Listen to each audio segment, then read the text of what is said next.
News 16 Kerala.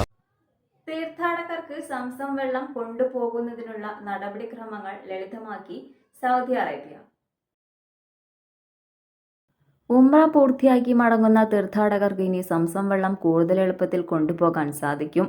ഹജ്ജ് ഉംറ മന്ത്രാലയം നിഷ്കർഷിച്ച നടപടിക്രമങ്ങൾ പാലിച്ചുകൊണ്ടാണ് ഇത് സാധ്യമാകുക. ലക്ഷക്കണക്കിന് മുസ്ലിങ്ങൾ ആരാധനയോടെ കാണുന്ന സംസം വെള്ളത്തിന്റെ പരിശുദ്ധത സംരക്ഷിക്കുകയും തീർത്ഥാടകർക്ക് സൗകര്യം ഉറപ്പാക്കുകയും ചെയ്യുക എന്നതാണ് ഇതുകൊണ്ട് ലക്ഷ്യമിടുന്നത്. സംസം വെള്ളത്തിന്റെ കുപ്പികൾ വിമാനത്താവളങ്ങളിലെ അംഗീകൃത വിൽപ്പന കേന്ദ്രങ്ങളിൽ നിന്ന് മാത്രം വാങ്ങണം. വാങ്ങിയ ശേഷം കുപ്പികൾ സുരക്ഷിതമായി കൈകാര്യം ചെയ്യുന്നതിനായി വിമാനത്താവളത്തിൽ സ്പെഷ്യലായി നിർദ്ദേശിച്ചിട്ടുള്ള കൺവെയർ ബെൽറ്റുകളിൽ സൂക്ഷിക്കുകയും വേണം. ഗുണനിലവാരം നിലനിർത്താനും വിമാന സുരക്ഷാ മാനദണ്ഡങ്ങൾ പാലിക്കാനുമായി സംസം വെള്ളം ചെക്ക് ഇൻ ലഗേജിൽ പാക്ക് ചെയ്യരുതെന്ന് മന്ത്രാലയം അറിയിച്ചു.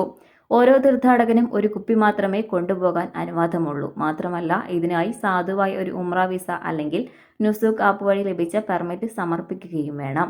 തീർത്ഥാടകർക്കുള്ള സേവനങ്ങൾ മെച്ചപ്പെടുത്തുന്നതിനും സുരക്ഷ വർദ്ധിപ്പിക്കുന്നതിനും സംസം വിതരണത്തിന്റെ സുതാര്യത സംരക്ഷിക്കാനും ലക്ഷ്യമിട്ടാണ് ഈ നടപടികളെന്ന് മന്ത്രാലയം വ്യക്തമാക്കി. News desk. പക്ഷമില്ല, വിവേചനമില്ല. നേരിനൊപ്പം, നാടിനൊപ്പം, നാട്ടുകാർക്കൊപ്പം. News 16 Kerala channel.